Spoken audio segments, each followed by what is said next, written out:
1:0. Okay, so we can go to the actual section, but I have some notes on this because when I saw them talking about this, I especially where I believe they're wrong, I wanted to go look and see if they were wrong. And from what my reading was, yeah, they were wrong. But let's go look at it since you guys wanted to. That's not the one. Let's find my one with my notes.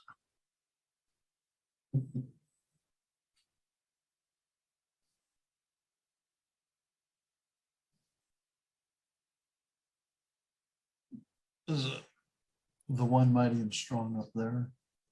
Oh yeah, this is under Mighty and Strong. Is it this one? Oh yeah, it's this one. Okay. All right. So we can start here, or we can just look at 103 completely, and then we go here. Whatever you guys want to do. It's just 103 is connected with 101, right? And Yeah. They 105.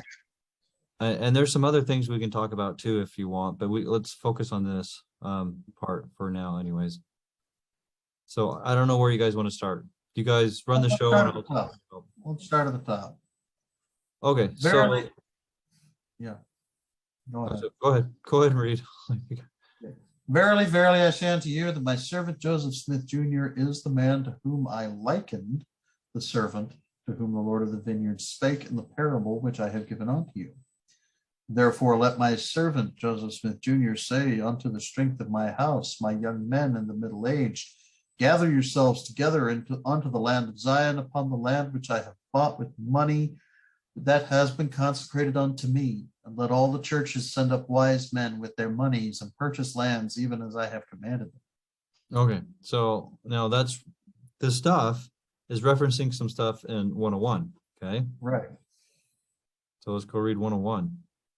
Okay. And the Lord of the vineyard said unto one of his servants, go and gather together the residue of my servants, take all the strength of my house, which are my warriors, my young men, and they that are of middle age, also among all my servants, who are the strength of mine house, save those only whom I have appointed to tarry.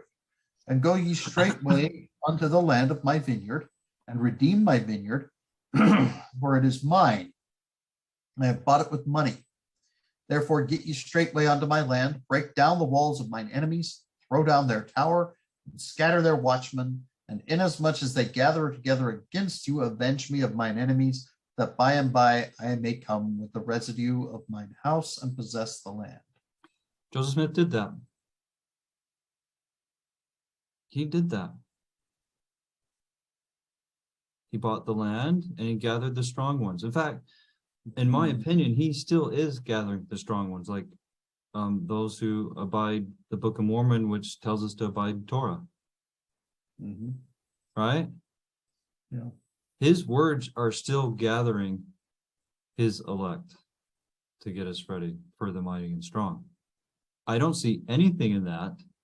And we can go look at all of 101 in case someone, or I'm leaving something out here, but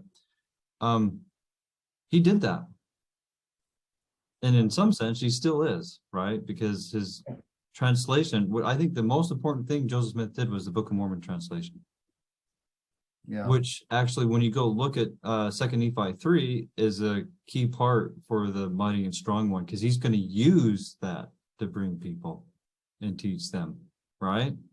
Yeah. So, anyways, so Joseph Smith's work, the Book of Mormon translation, is going to be helping the mighty one, the strong one, right?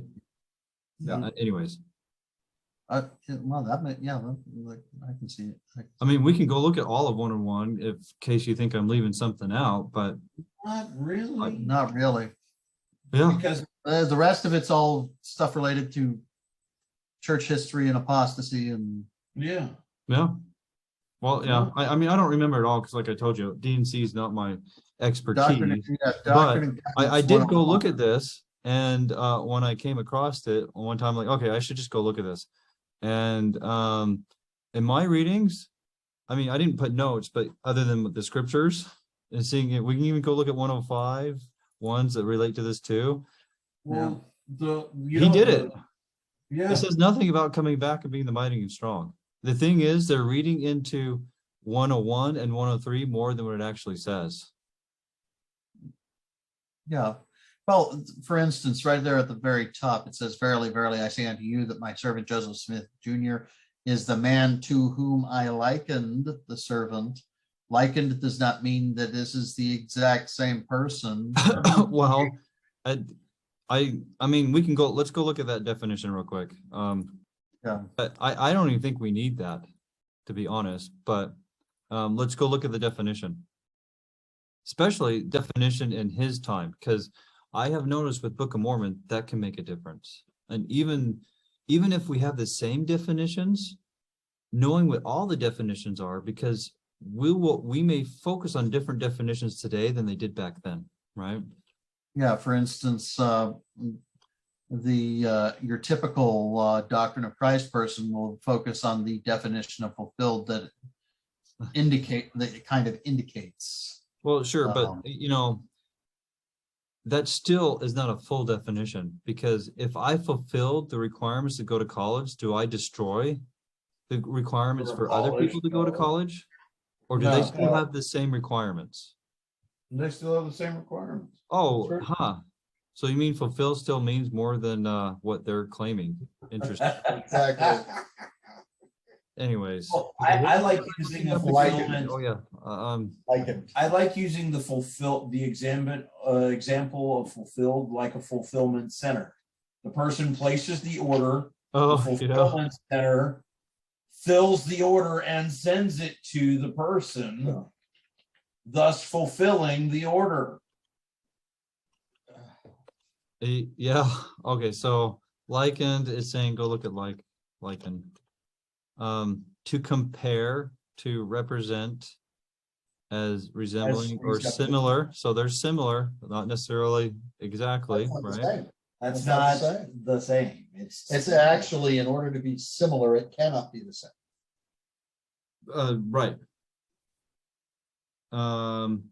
Resembling, I would also say it means that there's something that's different, right? Yes. Represents. Now that one could be the same, right? Yeah. But to compare doesn't mean that it's the same or not. You're I'm just going to looking at compare various myself points. to myself. Yeah. Anyways. Yeah, I just mean in general, but in this context, yeah. But yeah. Whosoever heareth these sayings of mine and doeth them, I will liken the Sermon on the Mount, right? Him unto a wise man that built his house on a rock. So, I mean, if we really want, we could go find all the instances of liken. In fact, here, I'll give them to you real quick, okay? And you can go through them. You can watch me use my app. And I'll email them to you. Yeah. So hold on. In fact, on some of my things, I do this and I read every single verse on a word. Wow, that's pretty cool. I'm just It checking. allows the scriptures to interpret themselves. We don't want to do that though. Yeah, you can get into serious trouble doing that. And wind yourself into a serious state of conviction. Wait, that's a good thing. Yeah, I know. Hey, Stephen, stop destroying my beautiful piece. If your piece is not built upon the truth, it's not peace. I'm sorry.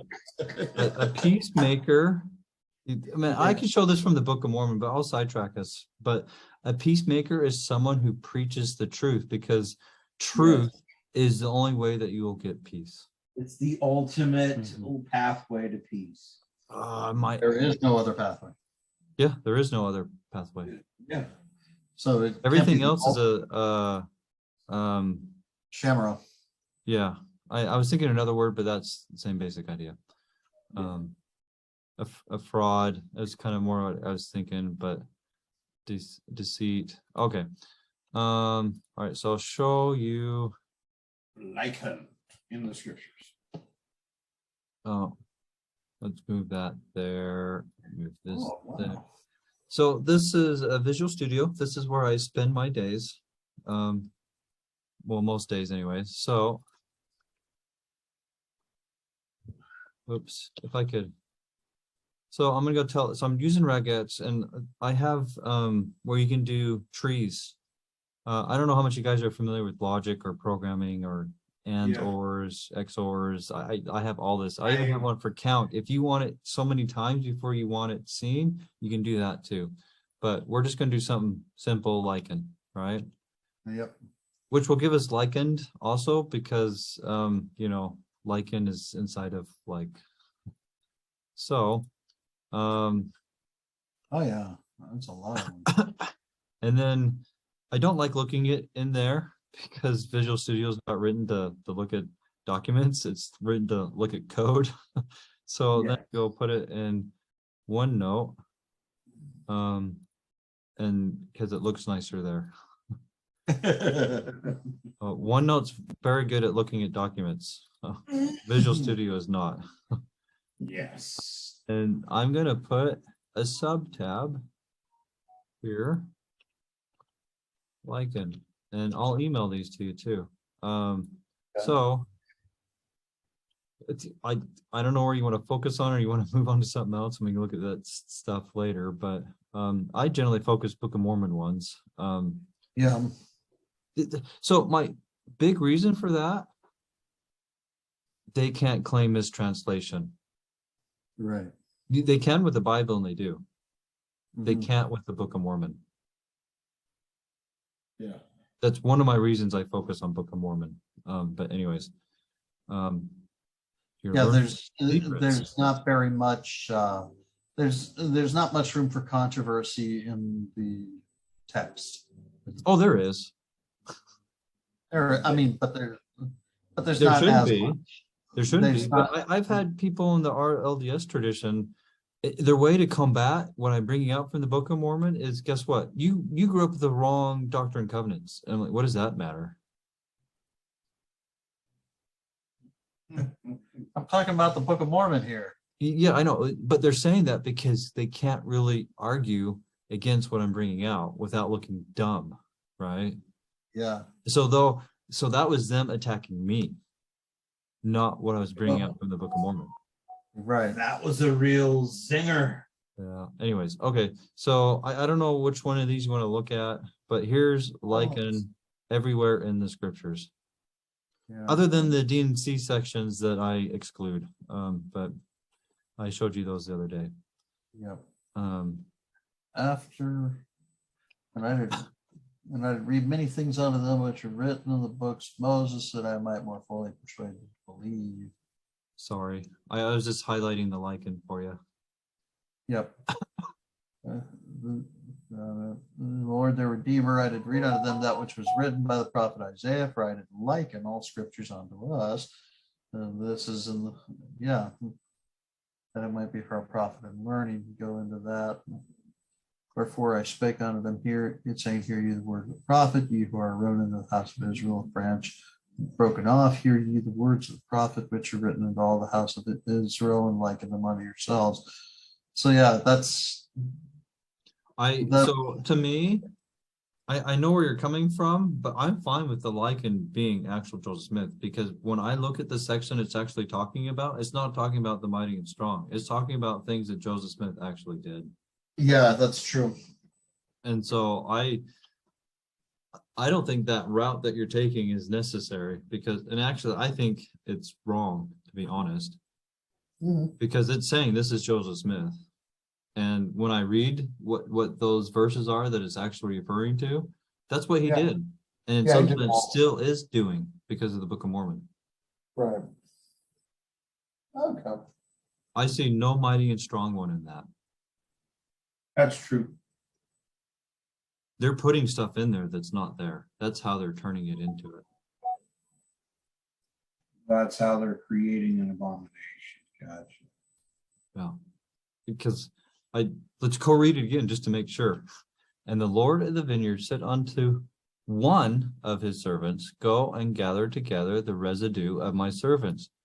Go get the rest of my servants. He's still doing that with the Book of Mormon, right? Yeah. And take all the strength of mine house, those that you've gathered, which are my warriors fighting for him, right? My young men. That could be going back to the stripling lawyers, which were young. They're not old. They were young, right? Yes. Anyways, And the and middle, they were, they that are of middle age. yeah, middle age. So this is talking about the different age groups. Also Yeah. among all my servants who worship him in truth and spirit, which we both, all of us agree on what that is, who are the strength of mine house. Right. And I would almost wonder that refers to Joseph actually and his lineage, because he's the strength. Like a rhinoceros or an ox, those are beasts of strength. When they wake up, most of them are asleep right now, right? But anyways, save those only whom I have appointed to tarry. So some later, right? Yeah. And go you straightway unto the land of my vineyard, heartland, or where did you go? Anyways, and Exactly. I would actually say this also refers back to Jacob 5, but anyways, and Yeah, it does. It does. redeem my vineyard, for it is mine. I have bought it with money. Heartland's his, Zion, right? That's what he focused on. That's where Joseph is primarily going to be. Joseph is over the fence. That's the bow. That's the bow that's over the fence. Yeah. So Therefore, what does that say about those? So what does that say about those of us that are descendants of Judah? they're just somewhere else, and you have a different plan. It's just as in Joseph of Egypt's dream, all will be bowing to him and what his posterity have done. Because Joseph's the one that's going to bring his prosperity, is one that's going to bring everybody back. Yeah. He's the strength. Well, yeah. I mean, I've got descent of Judah, I've got descent of Joseph, and I've got descent of Levi. So Sure. But it's pretty crazy. It gets cross-sectional.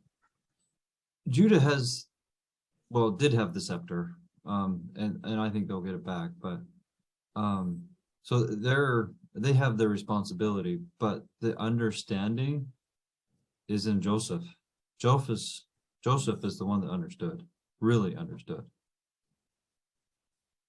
Yeah. And that's where the strength is. Yeah. Therefore, unless I skip some, land of my vineyard, redeem my vineyard, for it is mine, and I have bought it with money. Joseph Smith organized the people to go buy it. Yep. He did that. Therefore, get ye straightway into my land. He did that, right? Break down the walls of my enemies. Joseph Smith did that. Book of Mormon and other things he did. He made the life of God's enemies harder. Yep. He broke down their walls, threw down their towers, and scattered their watchmen. He did that. Insomuch that as they gather together against you, avenge me of mine enemies, that by and by, which is, soon. By and by means soon. And soon in the scriptures is a funny word. It could mean longer than we. I may come with the residue of mine house and possess the land. So look, with the rest of my house, I will come and possess the land.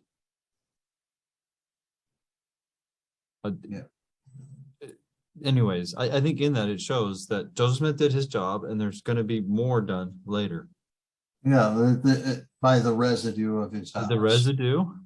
And there was another one that I think I saw that into also up in 55. I'd have to go find it again, but Terry later, appointed to Terry for later. Yep. Right? So there's twice. There's some later. Yep. That he's not doing. But the things that he did is preparing for the later one. Yeah. When he sets his hand a second time. Yeah. So I'll be honest, just doing a straight read, 103, which points to 101. It's already done. I'm done. We can go look at 105 that I have in the notes. I'm Already, been a yeah, while. it looks like yeah, it looks like that's already done. Oh, 103 or 105. Just 103 to 101. Yeah. Well, 103 points to 101. I have 105 here. I don't remember why. Let's read it and see if my memory starts. There's a lot of similar verbiage in the first verses of the section. Probably. Oh, because they- in verses 16 through 18, behold, I have commanded my servant Joseph Smith Jr. to say unto the strength of my house, even my warriors, my young men and middle age, to gather together for the redemption of my people, and throw down the towers of mine enemies, and scatter their watchmen. But the strength of mine house hath not hearkened unto my words. But inasmuch as there are those who have hearkened unto my words, I have prepared a blessing and an endowment for them, if they could. not LDS temple endowment, but anyways. Yeah, no, of course not. The endowment from God will actually have some kind of power with it. Oh, you mean there's no power in the Brighamite one? Yeah, I know. And you mean that's not actually God on the other side of that curtain? You know what's also interesting? Brighamites love C.F. Lewis, right? Right. The second movie in his Chronicle of Narnia's stories, whose hand is going through the veil? It's the Queen of Heaven, which represents Satan. Yeah. Oh, that's really interesting. Yeah, it is, isn't it? Yes, indeed. Anyways, okay. Not to sidetrack too much on that one. 27, yeah. But inasmuch as again, 27 through 32. Now I will soften the hearts of the people as I did the heart of Pharaoh from time to time, until my servant Joseph Smith Jr. and my elders, whom I have appointed, shall have time to gather up the strength of my house, and to have sent wise men to fulfill that which I have commanded concerning the purchasing of all the lands in Jackson County that can be purchased, and in the adjoining counties round about. Okay, pause. Look, wait a minute. Didn't that just say that he bought the land, like I said, already happened with 101? Yep. So now it's not just me saying it, it's God saying it in 105. That's probably why I put it there, and I forgot about it. Yep. Anyway, For it is my will that these lands should be purchased, and after they are purchased, that my saints should possess them according to the laws of consecration which I have given. And after these lands are purchased, I will hold the armies of Israel guiltless in taking possession of their own lands, which they have previously purchased with their monies, and of throwing down the towers of mine enemies that may be upon them, and scattering their watchmen, and avenging me of mine enemies unto the third and fourth generation of them that hate me. But first let my army become very great, and let it be and just real quick, just to interject a little bit, I think it's more than this, but part of what breaking down the watchtowers, according to Yahweh, is buying that land. Yeah. Right? I'm not just making that up. You just read that, and this is from Yahweh. So I wonder. I think there's more to it, but that is part breaking down their watchtowers. And what did Joseph Smith do again? He bought the land. Yeah. Anyways, okay, continue. I just wanted to throw that out there. Yeah. But first let my army become very great, let it be sanctified before me, that it may become fair as the sun, clear as the moon, and that her banners may be terrible unto all nations, that the kingdoms of this world may be constrained to acknowledge that the kingdom of Zion is in very deed the kingdom of our God and his Christ. Therefore let us become subject unto her laws. So, other than going to the whole section 103 or 101, yeah, that's not the mighty and strong one. Joseph Smith did do that. Now we can talk about some other points that go along with this if you want, but that's interesting. That's really interesting. I honestly don't. What are the prophecies? What are the prophecies concerning the mighty and strong one? I know there's one in I think it's 85, Um, 15. we'd have to go look. I don't have that one referenced, but like I said, I'm not a D&C expert, so I don't know. We can go look. real One quick. mighty and strong, was it? What's the catchphrase? One mighty and strong? Because I know that Isaiah prophesies, a lot of his prophecies are about Christ, but there are also prophecies about the Elias. 85. So there's one that as supportive of my Alma 37 post that I want is Isaiah 52, and it is a chiasm about the mighty and strong one. Yeah. Some people claim it's about Christ, but when you read it, it's Christ didn't do that, and he's not actually. It's the mighty and strong one that's going to bring the nations to his. Section 85, the second half of section 85 is talks about Okay, let me get it. the one mighty and strong.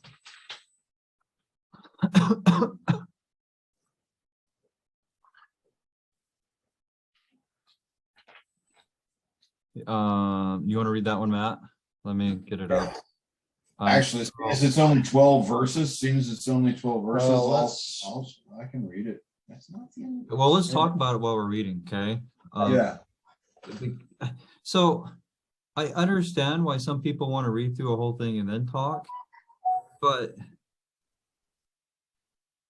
these phrases, unless you know what they mean when you're reading it, you'll get the wrong idea. If that makes sense, right? Number one, nobody can apostatize who does not know. Okay. To apostatize is to turn away from that From which you know. the truth, and if you don't know the truth, you can't turn away from it. So yeah, I would agree with that. That's generally not how it's used, but yeah, a technical definition, sure. Yeah. So I know sometimes when I interrupt, it might be considered rude, but I do it for a reason. No, you're fine. You're fine. Okay. So shall I begin in verse 1? I think so, but begin where you want, Matt. But because you're the D&C expert, not me. Sorry, I'll stop calling you that. I'm not really an expert, but I did a catchphrase in the Bible or in the search. There. Sure. So here it is. Starting in verse 1. It is the duty of the Lord's clerk, whom he has appointed, to keep a history and a general church record of all things that transpire in Zion, and of all those who consecrate properties and receive inheritances legally from the bishop, and also their manner of life, their faith and works, and also of the apostates who apostatize after receiving their inheritances.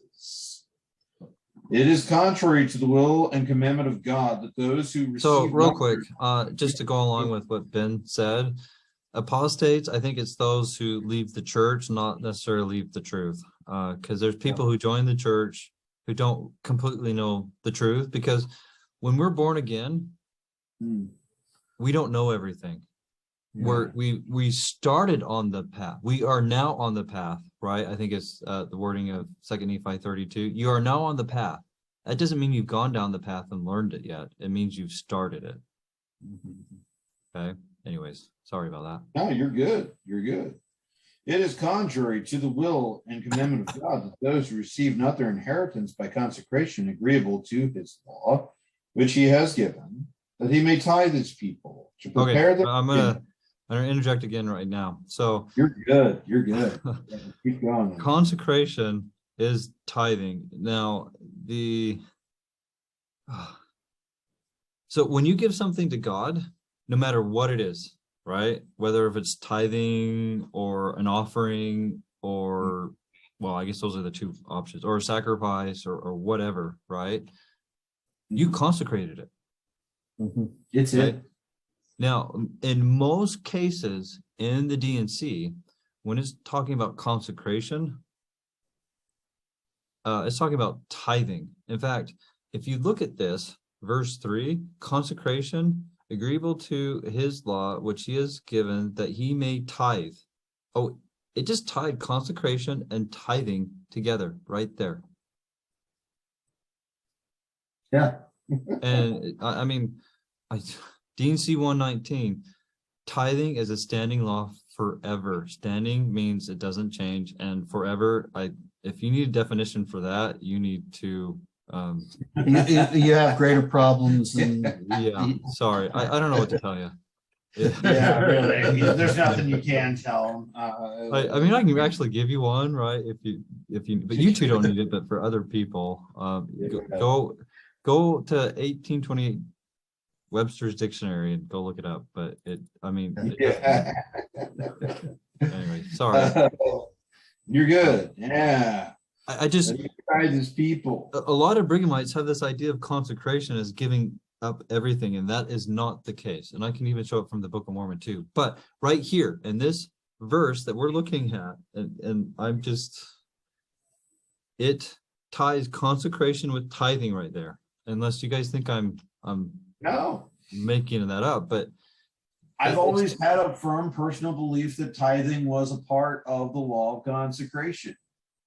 it is the consecrate in the way that it's talked about in the D&C. That is consecration. Period. Yeah. Well, Consecration has a bigger context. So actually, I don't like how they use that word in the D&C. Or right. That sounds bad because it's God that's speaking in the D&C. So, but when you take it to Torah, consecration just means you've given this to God. Yeah, that's what it is. But that's in another sense, that's what tithing is. You just gave it to God. Mm-hmm. Right. So I mean, it's legit, but I guess more my problem is not the wording God used, is how people pervert it is probably really what the problem is. Mm-hmm. Mm-hmm.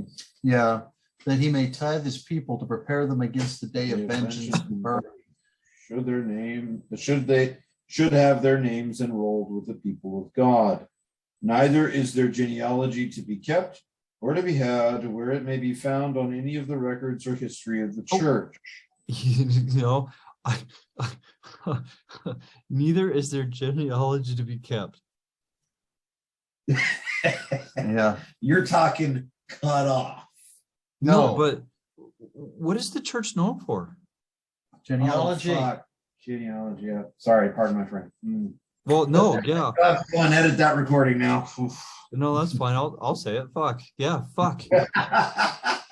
If they, I mean, like I told you, I'm not a D&C expert. I haven't read this for a long time, but just reading that, genealogy is neither is their genealogy to be kept.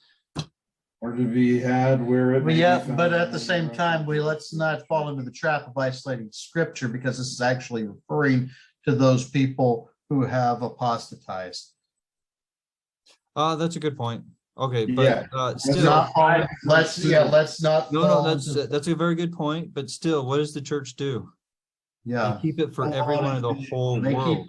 That's true. Which includes those who have apostatized. The church has apostatized from the Lord, and they are basically very much in violation of D&C 85. Their names, their names shall not. So even with the additional context that Ben reminded us of, right? Because I actually kind of forgot that, because I probably just saw that and like, right, and I forgot about the rest. But even with that additional context, they still shouldn't be doing it, because they're doing it of the whole world, and the majority of the whole world has apostatized. Yeah, and not only that, but the church is apostatized. But yes, there's that too.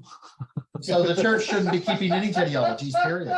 In fact, on that point, if someone doesn't think that's true, I don't believe D&C 124, but if you do believe D&C 124, why did they go west? Because if they built the temple, they would have had God's power to protect them, but they went west. Yep, and they never finished the temple. Yeah, and Brigham Young even stated the first temple was finished in Utah. Mm-hmm. Yep. Yeah, but I mean, he says back and forth, and so do his cohorts, because they got to get around 124, right? Yeah. And sometimes he'll say it was finished, but then why did they leave? Because they would have had the power of God to protect them. Right. That is, if you believe 124, which I actually don't. But anyways, so okay. Well, there's things in 124 that are problematic. Yes, there are. And so I there is a chance that there is some of 124 that's actually true. I see the problematic ones and I just don't deal with it because I have other things I need to do. you throw out the whole thing because Yeah. And I could be incorrect on that, and I probably might very well be, but with everything else that I need to work on, yeah, there's you that's have such a bigger low picture. priority. What? Yeah, there's plenty of people there's plenty of people to pound the pulpit on 124 anyway. Sure. Well, I mean, it's interesting. In 124, one thing I actually do agree with is that the God Yahweh said, I want this person in this position in the church, but you guys still vote on it because you guys, the common consent still has to agree to it. Yeah. Which shows even that goes against the supposed letter of Stragni or Joseph Smith III of Joseph Smith appointing them to be the head right. by common consent. Yeah. Yep. If God can't even put them in, how could Joseph Smith? Right. Anyways, Verse 5. Verse 5. Their names shall not be found, neither the names of the fathers nor the names of the children written in the book of the law of God, saith the Lord of hosts. Oh boy. Yea, thus saith the still small voice, which whispereth through and pierceth all things, and oftentimes it maketh my bones to quake while it maketh manifest, saying. Okay, stop. So interesting. The Holy Ghost pierces us. Mm-hmm. The word, the law pierces us. Wait a minute, the same imagery used on two different things or one thing with different titles? Mm-hmm. One thing with different titles. Yeah, well, that was that Second Nephi chapter 31, the fact that it never in 31 and 32, the fact that they never refer to the Holy Ghost as any kind of a personage is one of the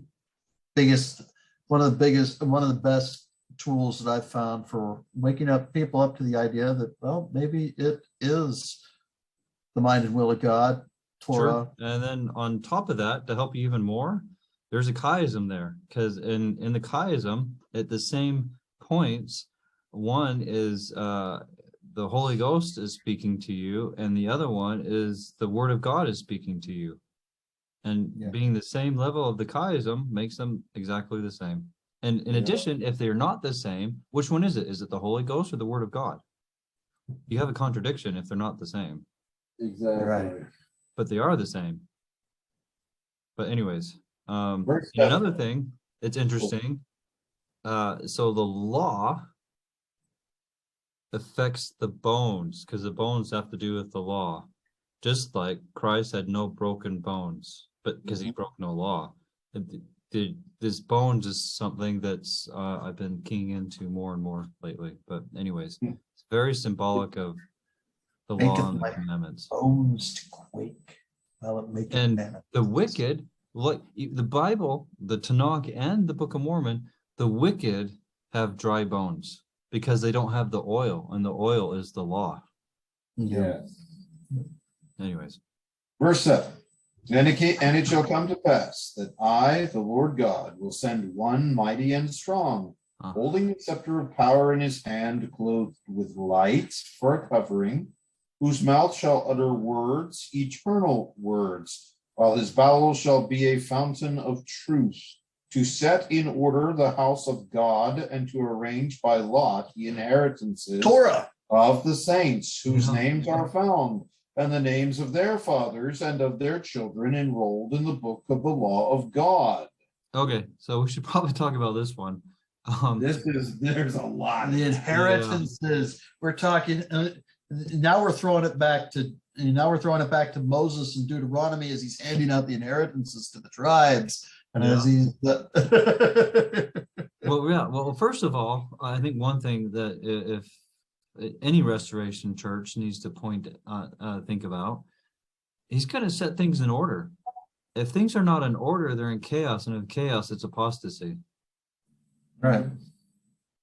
So here, I mean, I like 3 Nephi 16:10, but here's another really to the point one on that, right?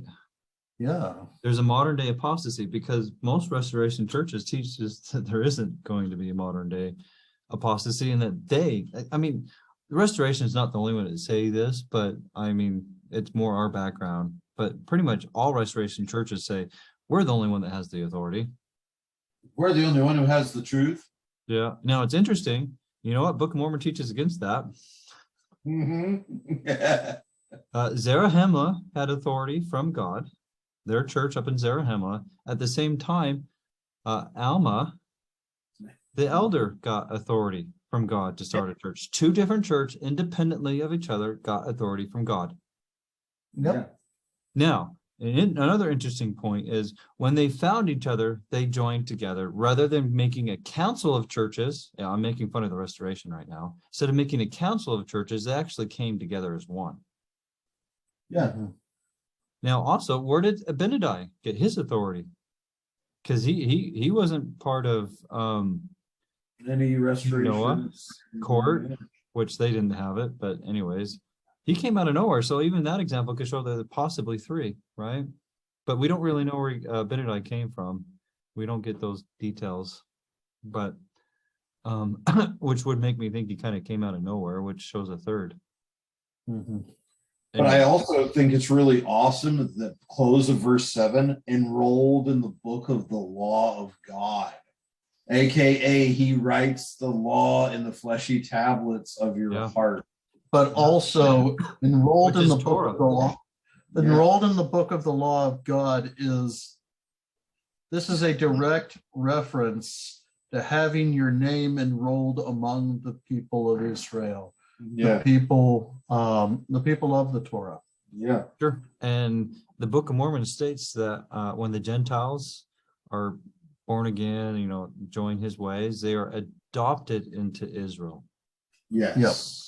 And when you're adopted into a family, you yourself adopt the ways of that family. Yeah. So yeah. Yeah. So anybody who's anti-Torah is definitely not interested in actually being Israel. Yeah, because Israel is Torah. I mean, some will say, well, that's for the Jews, right? Which is not the case. But generally what they mean when they say for the Jews, they generally mean Israelites. And if we're going to be adopted into Israel, well, that means you need to adopt Torah because that's their way of life. And at the third temple, there's only 12 gates for the 12 tribes. There isn't one for the Gentiles, which means if you're going in, you're adopted into one of the tribes. Yeah. Yeah. Yep. It's interesting how And these if things you're fit together. which makes it seem like at the great and dreadful day of the Lord, if you're not adopted into the house of Israel, you will be destroyed. Yeah.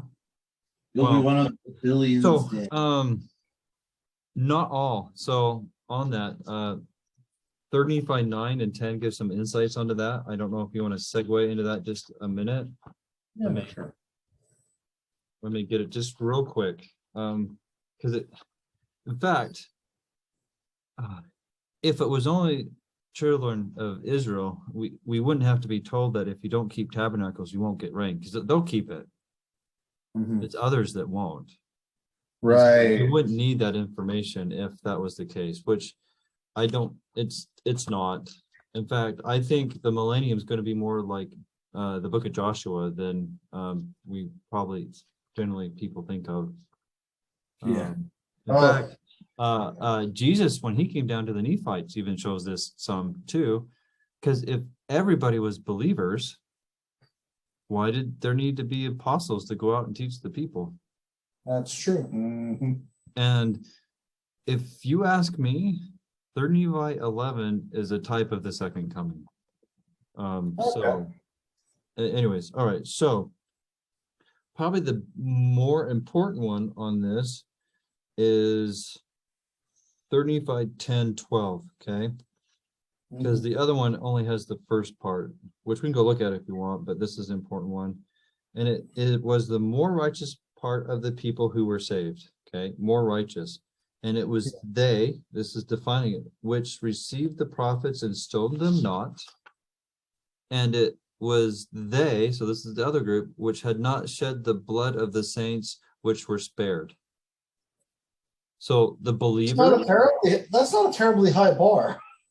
No, but so you might not be a believer, but you didn't go kill the saints. You left them alone, right? Yeah. You said, you do you, and I'll do me. Sure. Yeah, you just Basically. let me live my way, you live your way, and I'll just leave you alone, you leave me alone. So there's two groups there. Yeah. So I think that's going to happen again. But anyways.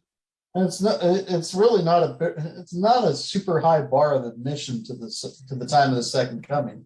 But my only question is if we are truly going to be, aren't we going to be in a much higher living of sphere at that point, like a terrestrial type existence? It depends where you're living. Okay, I got you.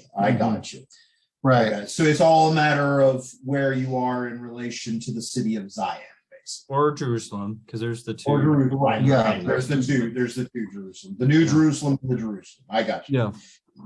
Yeah. Verse 8. Shall we be? Wait. I don't think we're done with 7, are we? Yeah, we did. Are we done unpacking 7? I'm sorry. I don't know. Scepter power. I mean, that's that goes back down to Moses, and it also goes back to 2 Nephi 3. Also, I know there's a JST Genesis on it, but I'm not real familiar with that one. But I'm sure it's probably in there also, right? JST Genesis 50. Yeah, I'm not familiar with that one, and I'm sure there's overlap between that one and 2 Nephi 3. There is some overlap, but JST Genesis 50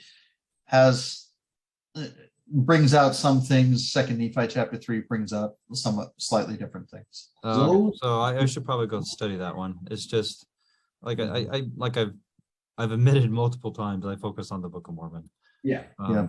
Clothed with a light for a covering. That's light is Torah. Yeah. Whose mouth shall utter words. And you could even put in yea, eternal words or something like that. For sure. You know? And 2 Nephi 3 kind of has that in it also. Yeah. Mm-hmm. Eternal words, while his bowels shall be a fountain of truth.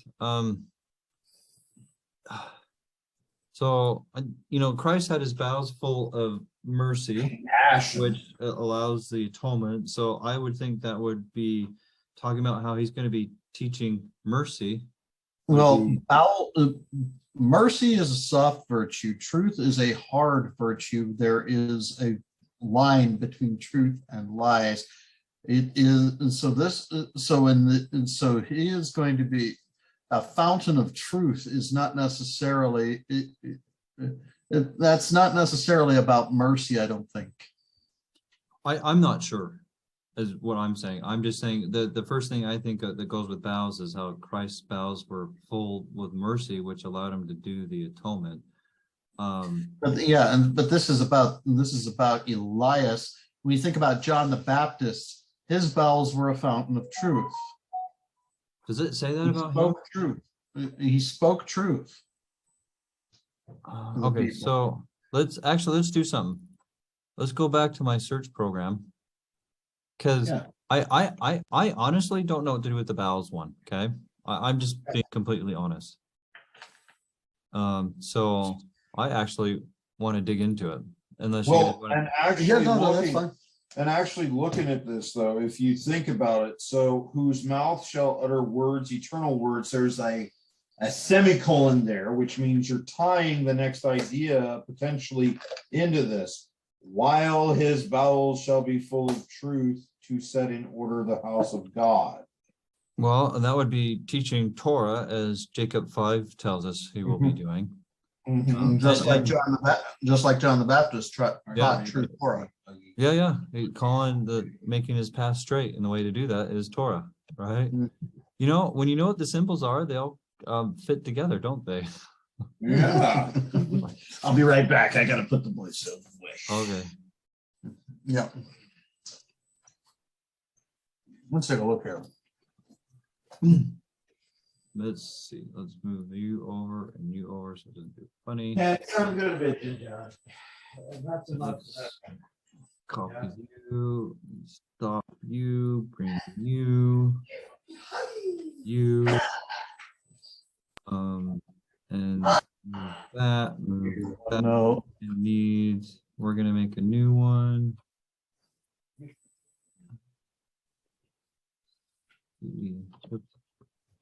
So this was 85, right?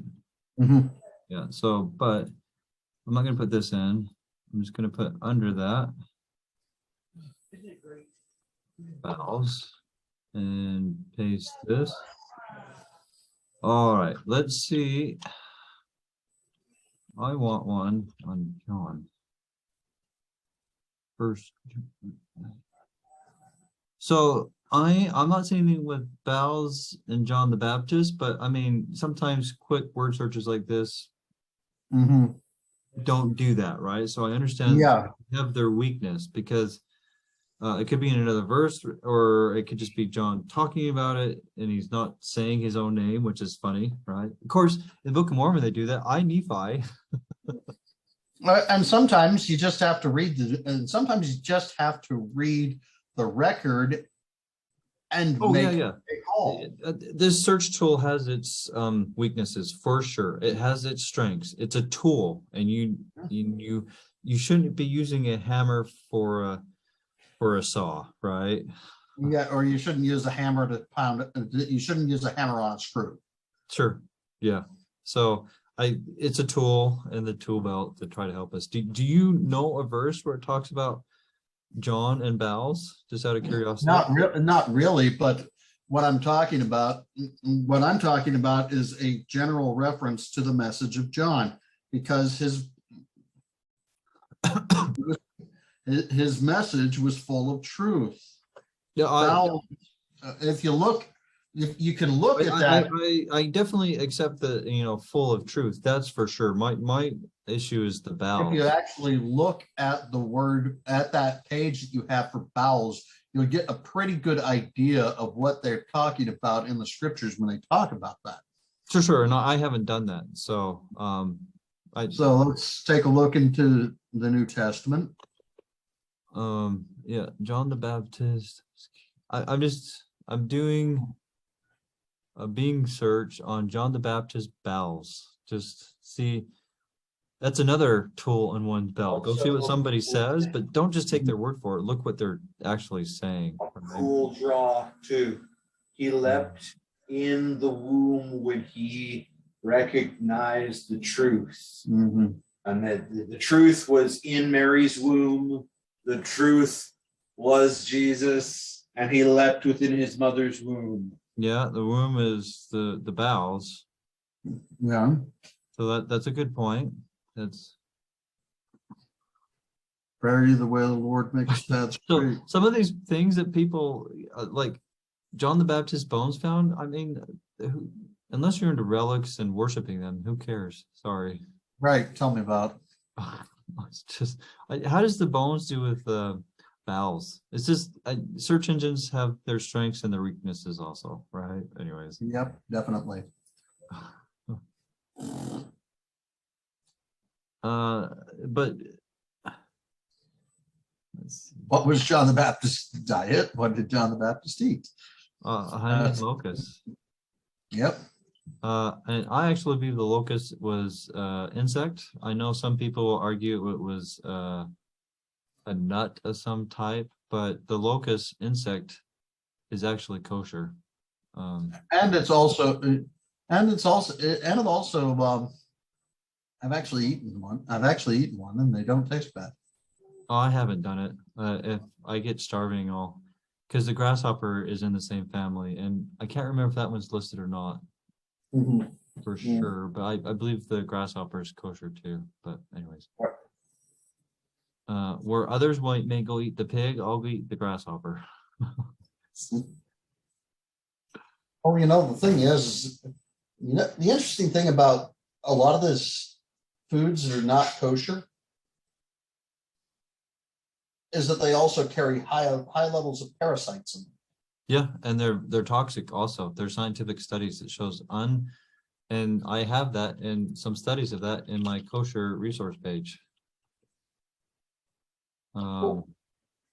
Scientific studies that shows that non-kosher foods are dangerous for you and they're toxic, which means they will kill you, which is why I put kosher foods under the law, thou shalt not kill, because thou shalt not murder thyself slowly from eating toxic food.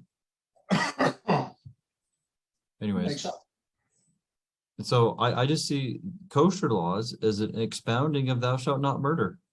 It's helping us understand more of what God wants us to do with that. John's head is claimed to be located in four locations around the globe. That's nice. I guess he was a beast. Yeah, 4 different heads. Okay, anyways, that was kind of funny. I doing a Google search, I didn't really find DNA on John the Baptist. That's interesting. Okay. All right. Well, better float your boat, I guess. Yeah, right. Yeah, well, it's that whole thing about finding his bones. If you're a smooth charlatan, you can sell that for a pretty penny. Oh, and that's been going that fraud has been going around for a long time. Oh, yeah. I mean, so I like Martin Luther, right? He did a good thing from where he was. Okay. Mm-hmm. Anyways, but he has his own problems. But his benefactor was into those types of relics, right? That's pretty crazy. Yeah, it's crazy. But anyways, okay. So This is bowels. this Know is the word of the Lord. And he shall come forth out of thine own bowels, shall be thine heir. So here we're talking about the loins, the seed, the loins, the sperm. seed. And the Lord said unto her, 2 nations are in thy womb, 2 manner of people shall be separated from thy bowels. Again,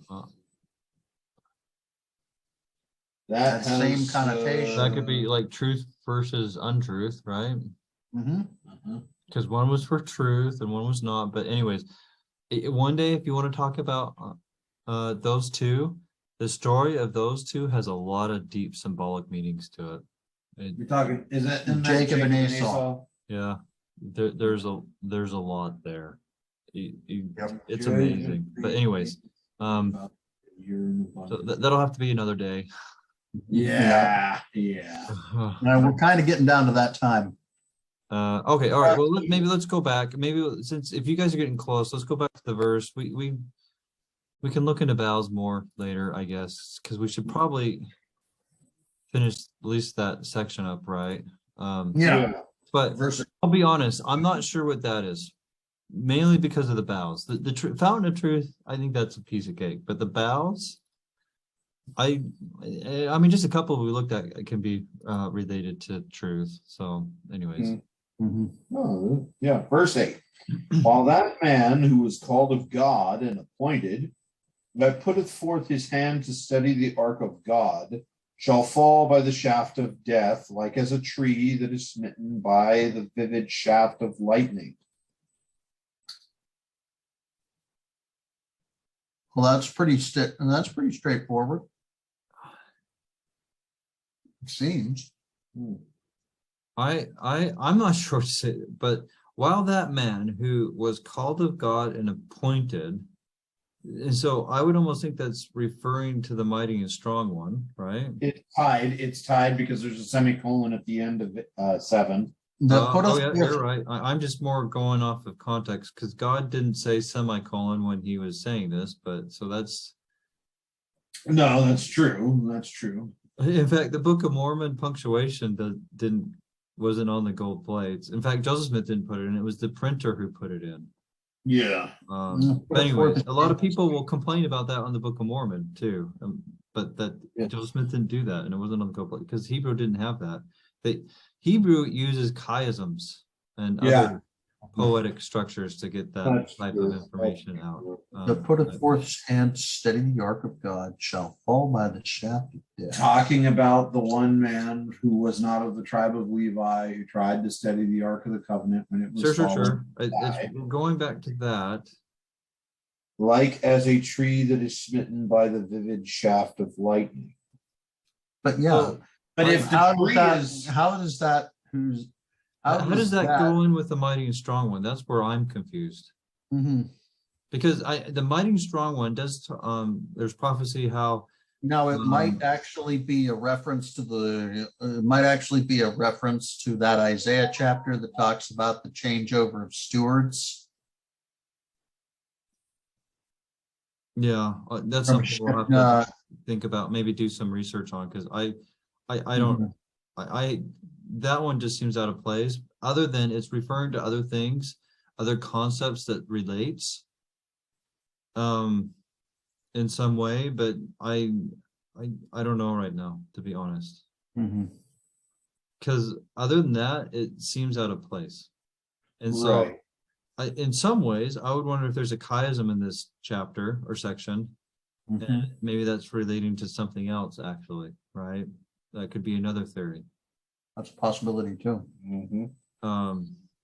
It- And all they who are not found written in the book of remembrance shall find none inheritance in that day, but they shall be cut asunder, and their portion shall be appointed them among unbelievers, where are wailing and gnashing of teeth. Now, there's only one place that I know of in Scripture that has that kind of activity happening. yeah, I think that one's pretty straightforward, but you know, to get your name written in the book of remembrance as you keep Torah, which Yeah. means you're being righteous. Otherwise, you're an unbeliever, because Torah points to God and God points to Torah, and the wicked who break the law are wailing and gnashing of their teeth, which is what they're saying those who aren't in the book of remembrance will be doing, right? So that one's pretty straightforward. Yeah. These things I say not of myself. Therefore, as the Lord speaketh, he will also fulfill. And they who are of the high priesthood, whose names are not found written in the book of the law, or that are found to have apostatized, or to have been cut off from the church, as well as the lesser priesthood, or the members in that day, or the members in that day, shall not find an inheritance among the saints of the Most High. And this can actually be cross-referenced, Joseph Smith translation. I do believe it is either Matthew, well, it's either Matthew or Luke, and let me look it up. That can actually be. Let me get into that Joseph Smith translation app here. Okay. This has an awful lot, like the last verse, like there's like, Sure. It's Real quick, and talking about chiasms, Mhm. 11 has apostatized, 2 has or where was it? 3. No, Oh, apostates. It's 2. To apostatize. Apostatize. Therefore shall be done unto them, unto the children of the priests, as will be found in the record. The And duty the of the first Lord's verse. clerk, which is kind of, someone of the Lord appointed, not exactly a priest, but someone that God appointed. So I just roughly, I'm starting to see a chiasmic structure, just right. Yeah, I'm starting to see the beginnings of it. Yeah. So, I mean, it would take some time to pull it out fully, but it may help out with verse 8, because I still 8 is really throwing me for a loop. Yeah. And so No. maybe the chiasm would help bring that out more. Okay. Yeah, that where in that day shall not find an inheritance among the saints of the Most High. Verse 11 cross references to JST Matthew 21. Um, and I'll just verses 47 through 56. And when the chief priests and Pharisees had heard his parables, they perceived that he spake of them. They said among themselves, shall this man think that he alone can spoil this great kingdom? And they were angry with him. But when they sought to lay hands on him, they feared the multitude, because they learned that the multitude took him for a prophet. And now his disciples came to him, and Jesus said unto them, marvel ye at the words of the parable which I spake unto them? Verily I say unto you, I am the stone, and those wicked ones reject me. I am the head of the corner. These Jews shall fall upon me, and shall be broken. Kingdom of God shall be taken from them, and shall be given to a nation, bringing forth the fruits thereof, meaning the Gentiles. Wherefore on whomsoever this stone shall fall, it shall grind him to powder. This stone is the Lord, it is Torah. Yeah. It's also in Daniel's vision too, right? Yep.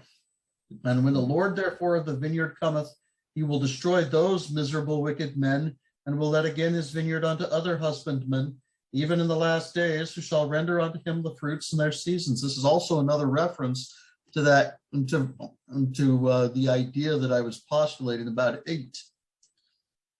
The replacement of the husbandman, who shall render him the fruits in their seasons. And then understood they the parable which he spake unto them, that the Gentiles should be destroyed also, when the Lord should descend out of heaven to reign in his vineyard, Okay. which is the earth. They're trying to study the ark incorrectly, the Gentiles. Yep.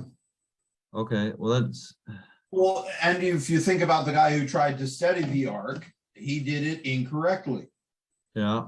because he wasn't supposed to touch it. That was God's command. Yeah, yeah. No man but the house of Levi is to touch the Ark of the Covenant. And that man touched it and he died. And likewise it is. But here's the interesting thing. Lineage plays a key role in that story. Well, yeah. Lineage is going to play a key role in the Mighty and Strong One, if you ask me. But Yeah. anyways. Oh, yeah. Oh, yeah. Well, that's readily apparent in most of the literature about him. Yeah.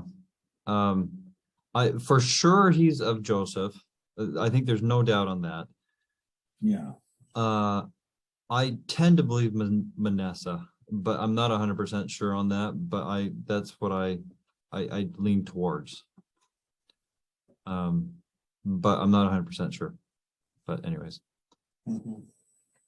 I do tend also to think, and I told you the other day, but I'll put on recording now, that if the mighty ones of Manasseh, I do think his helper will be of Ephraim, but I'm not 100% sure on that. That's kind of possibilities I see in history that I see in the Book of Mormon.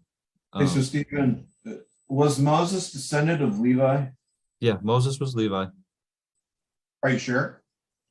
Because the Book of Mormon. Yeah. His brother Aaron, it was his literal brother. His sister Miriam is the one that took him to the lake, and she's of Levi also. That Aaron is literally Moses's brother. No, I get that, but aren't there verses in the Book of Mormon that kind of dispute that? Not that I know of. Or is that doctrine? That might have been in the sections of Doctrine and Covenants.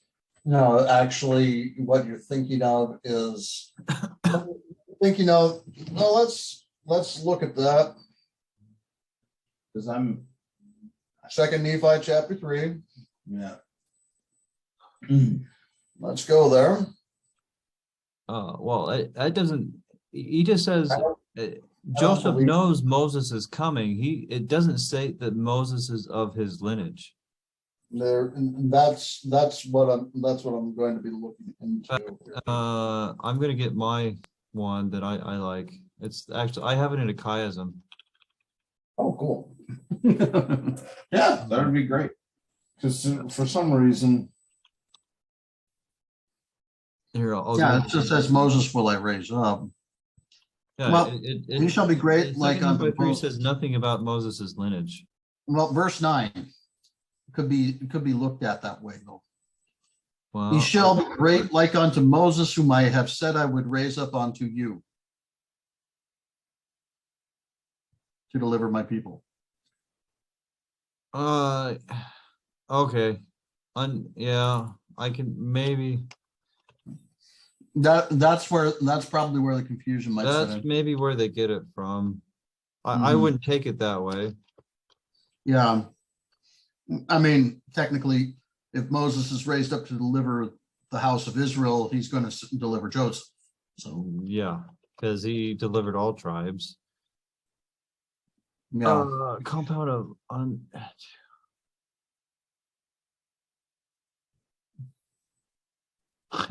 yeah, it's not very helpful. Yeah.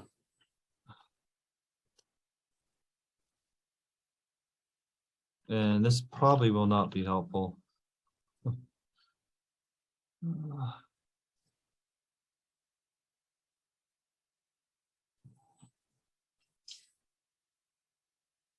To or into.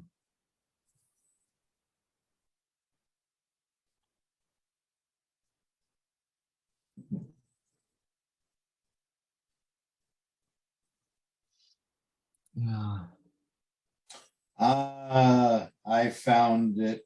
Verse 11. Okay. So verse 10 says, and Moses will I raise up to deliver thy people out of the land of Egypt. Verse 11 begins with that infamous word, but. But a seer will I raise up out of the fruit of thy loins, and unto him will I give power to bring forth my word unto the seed of thy loins, and not to the bringing forth my word only, saith the Lord, but to the convincing them of my word, which shall have already gone forth among them. Bible Book of Mormon, right there. And well, actually, then it actually kind of specifies it even more. Yeah. Wherefore, Which has already gone before them. I mean, this is not Joseph Smith, but anyway. No, Yeah. this is not just no. No, because, yeah.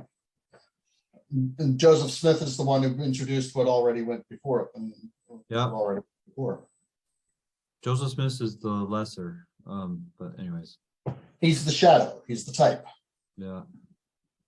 He's the In fact, type of in here, I forget what verse, it talks about how the mighty and strong one will write. Joseph Smith didn't write. Joseph Smith had scribes. Joseph Smith spoke. He dictated. Where the mighty one will do the actual writing. I forget what verse. I could find it. Control F. 19. The Oh. words which he shall write shall be the words which are expedient in my wisdom should go forth of the fruit of thy loins. Yeah, Joseph Smith did not do that. Mm-hmm. Joseph Smith spoke them. Yeah. Anyway. Nobody else spoke. Yeah. So 12, right? This is where my other one, that my confound one that I showed you. That's where this comes from. Right. And then also it tells us what contentions are. It's false doctrine. People are grabbing false doctrine all over the place. Yeah, And it causes contention. We haven't confounded the false doctrine. Yeah, Because, I try to, and I try. No. But you know what I'm saying. I'm saying the one who is mighty and strong. That's part of his mission is to get rid of the contentions on. He'll be a genius at it. He'll be a genius at it.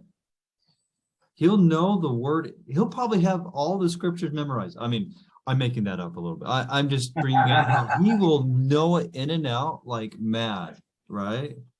Yeah. I mean, it'll probably be written on his body like the last monk. No, it wasn't the last month, but you guys know what movie I'm talking about. What is that? Yeah. Anyways, I just was saying that to be silly, so I'm glad you guys took it as a joke. But Yeah. that's that's actually a nice movie, but it's very Gnostic. Yes. Yeah, that Gnostic flair that makes it taste of corruption.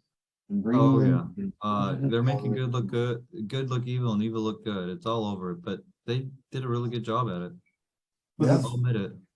I mean, although I know what they're doing, I don't Yeah. like it, but I can still acknowledge that they're very good at it, right? Yeah, Yep. right. Oh.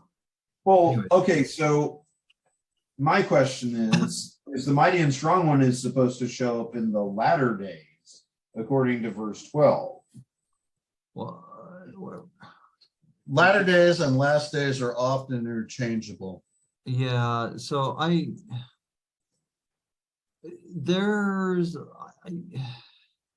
when does the latter days start? That's a big debate, right? And I don't have a good answer for that. Yeah. No, I do I think I that do the- think it's the last part of the days of the Gentiles or the times of the Gentiles, but when is that? Yeah, could look defining. Well, I don't know. I don't know how much.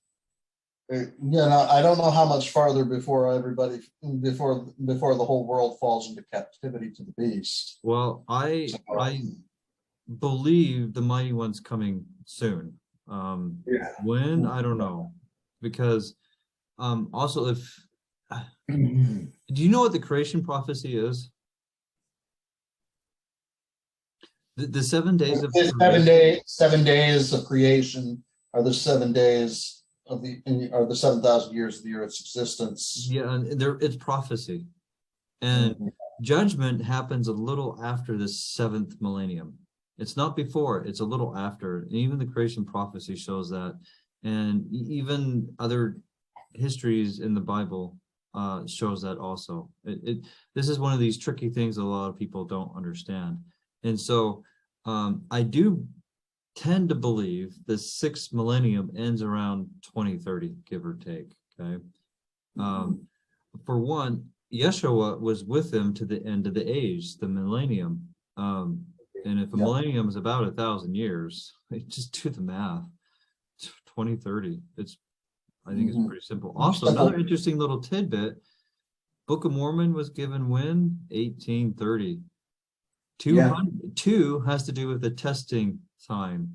200 years testing goes to 2030. So I mean, I don't know for sure, but it sure seems like it to me. Also,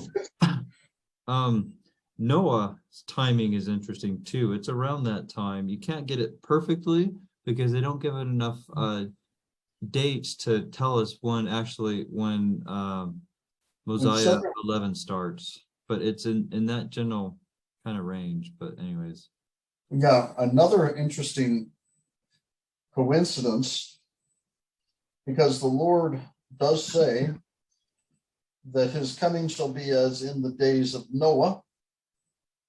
Yeah, like the same things happening during Noah's day will be happening. Let's take a look at how much time Noah was given. In Moses 7, Is it Moses 7? maybe. Well, I think I know it's Moses Moses got on the ship when he was 600, and was he given 100 years to preach? Oh, and let's build? have a look. See, going to Moses. Yeah, it's not 7, it's chapter 8. Yeah. So Enoch, Noah, and it came to pass. Blah. And when men began to multiply on the face of the earth, and daughters were born out of them, sons of men saw that the daughters were fair, and they took them wives. 595 years is when. And the Lord said unto Noah that. Well, so the 590 has to do with his lifespan because he got on the boat in his 600. That was Lamech. And the Lord said unto Noah, my spirit shall not always strive with man, for he shall know that all flesh shall die. For you shall know that all flesh shall die.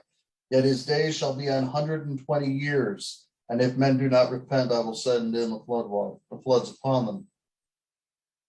So it's actually 120 years. Well, so I think that relates to something else than what I think. Yeah, I think so. I think you're right. For a couple of things, Moses lived to 120.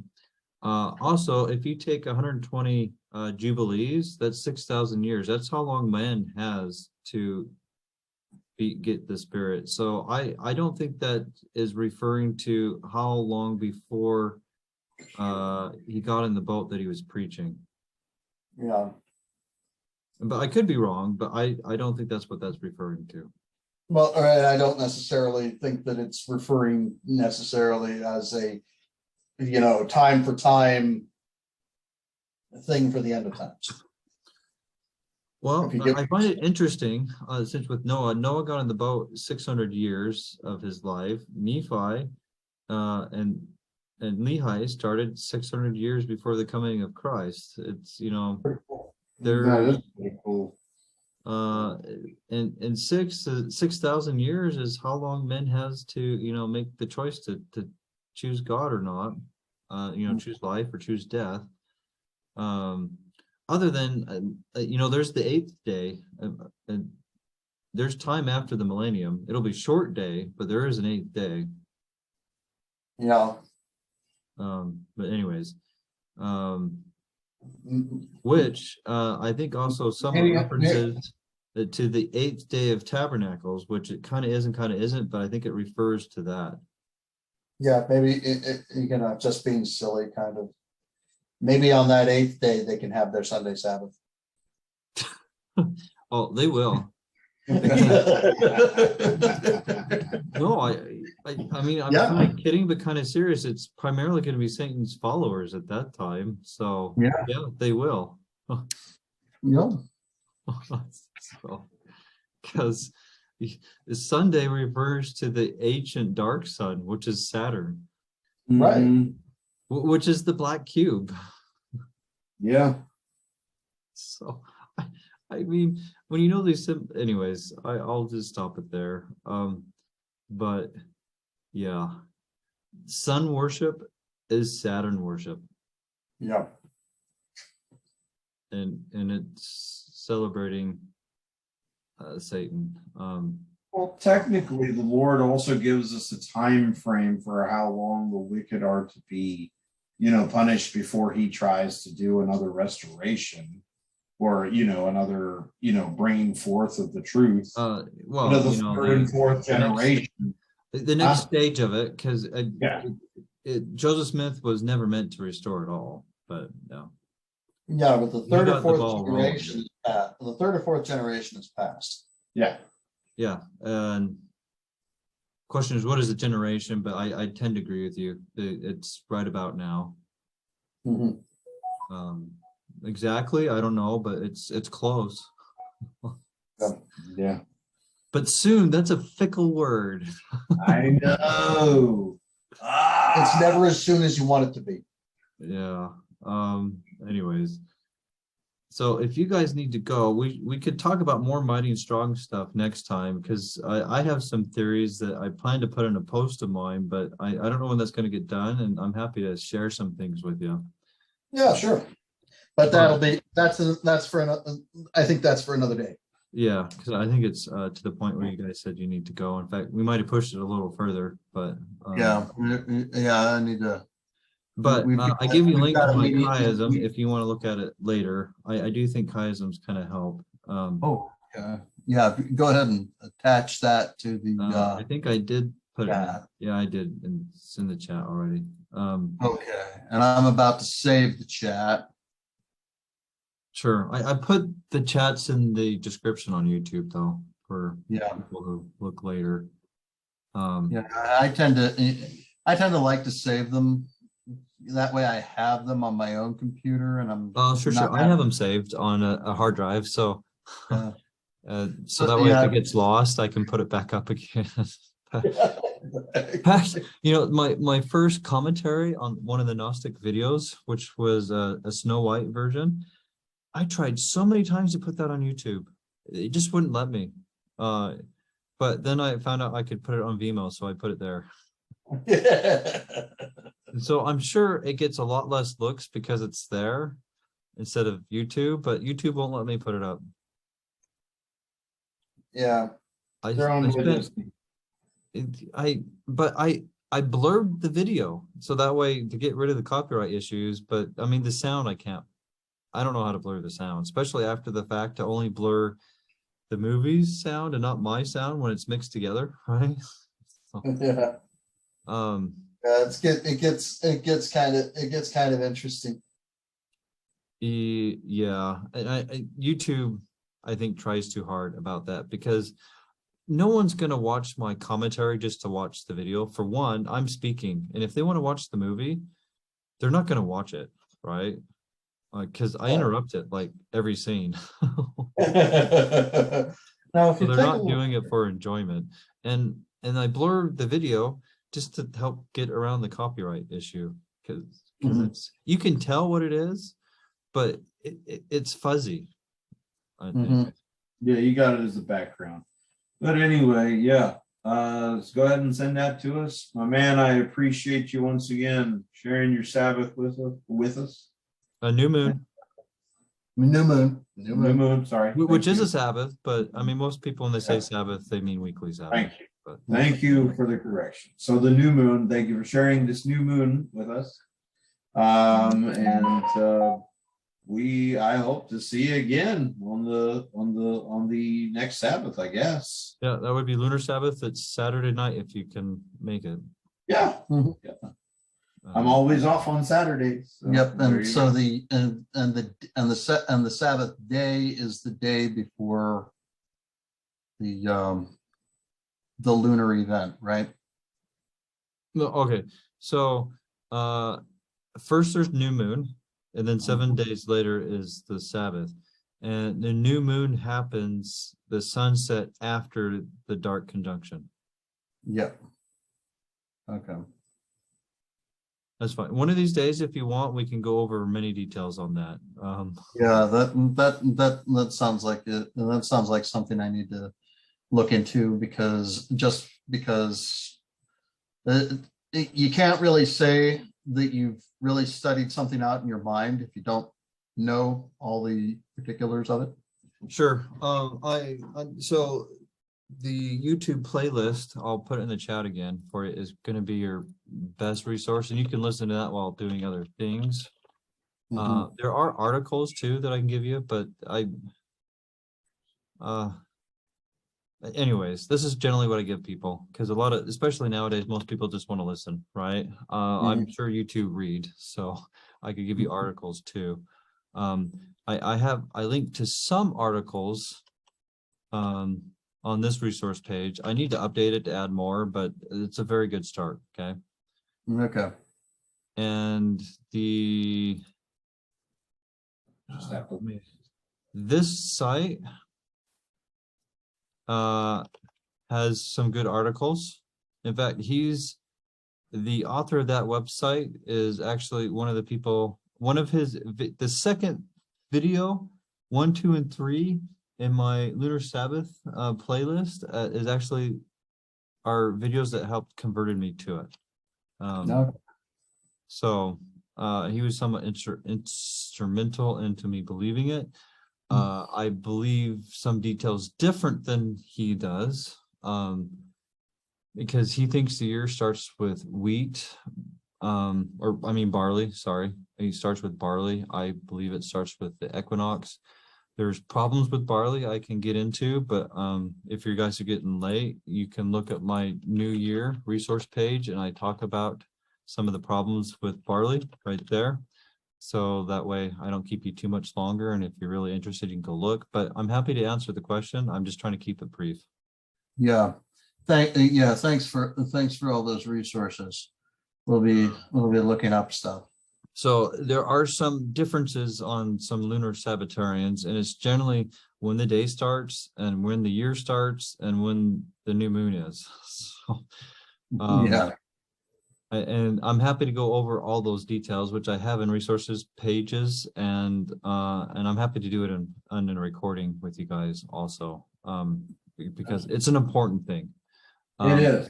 If the Sabbath is a seal, we better find out when it is. Yeah. I mean, unless of course you don't want to be sealed. Yeah, well, or you just go with the calendar that used to have Saturday as the first day of the week. Yeah. I'm just, which I would recommend not, because anyways. Yeah. There, if you just look at the calendar history, you would know the Gregorian calendar is not God's calendar, and it is Satan's attempt to change the times and the seasons. And anybody who insists that the calendar has never changed hasn't really done that much research into it. Oh no! In fact, the lunar cycle changed at 700 BC. I guess what? I have a resource page on that you can go look at later if you really want to get into those details. Because that's when all the calendar changes happened, is because of that event. Because before that, all calendars were 30 days with 2 extra days and 4 weeks of 7 days. It was after that event that all the calendars went wacko. In fact, for a while, Egypt had 2 calendars, 365 and 360. And some other cultures did too, because it was 360 before.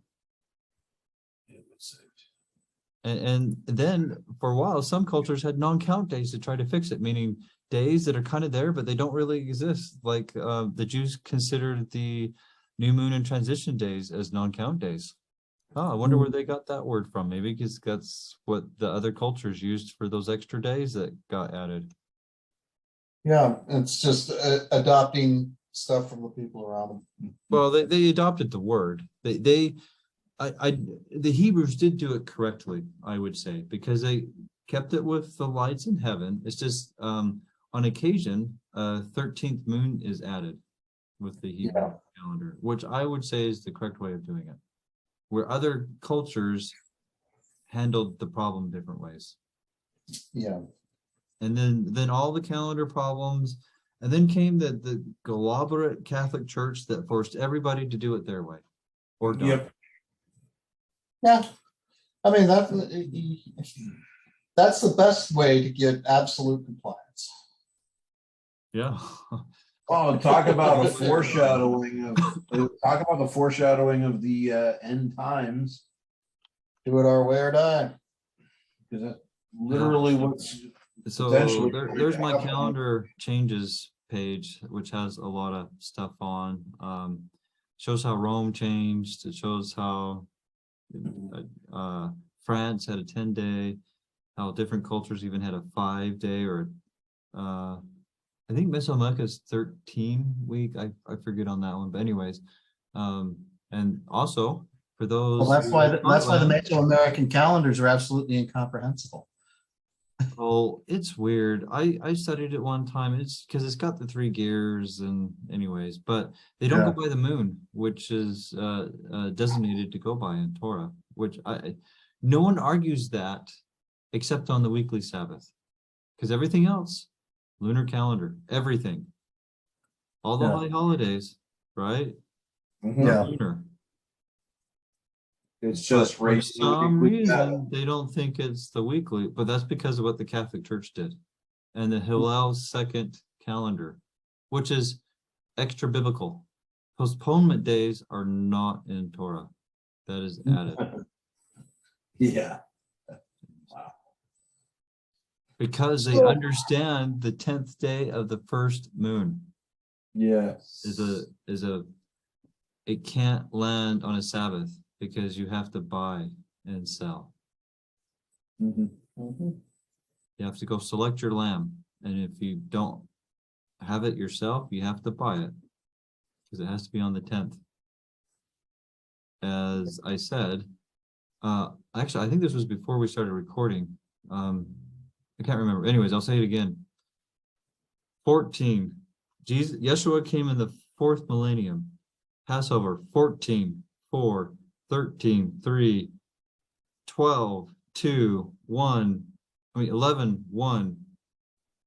10, 0. Before the foundation of the world is when the lamb was selected, and that is when we select the lamb. Before the foundation of the world. Yeah, so much in the high festivals. Yeah. They teach so much. Yeah. But you'll only start seeing it unless you start keeping them, which is keeping the commandments and thinking about them. Yeah. Just like Joshua said in the New Testament. If you want to know it's from me or for somebody else, Do it. and find out. Well, and that's the biggest issue I have with Phil's idea of before receiving all facts, taking it to the Lord and in prayer. Oh, And then the wait a whole minute. idea of seeding answers. D&C 8, doesn't that I say know. study it out? Maybe. Well, oh no, and he used D&C 8 to totally try and justify himself on that. Basically, what he was saying was his word was God, basically, and that you should take his word when he said it straight to the Lord himself and get confirmation bias on what he said. Yeah, well, Yes, he's a that's- deceiver. That's what I can Yeah. say. I honestly believe he knows he's deceiving people. Where I think some people are deceived and then deceiving others, but I think he knows he's a deceiver. I think that Denver is one of those who is deceived and is deceiving others. I think initially he was deceived, but now he is knowingly deceiving. Yeah. Anyways, it's things that he says now, he knows he's lying. Yeah. Or he's got psychotic problems, mental problems, which I don't think he does. Watching him, No. he doesn't No. have that, so he knows he's lying. He knows he's lying, but none of his followers do. So I can't say too much, but I'll give you this one post that goes along that. One more chat to say. Oh no.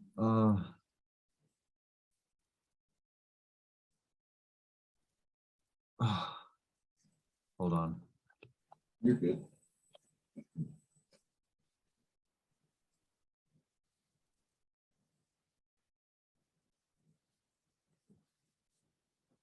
This one.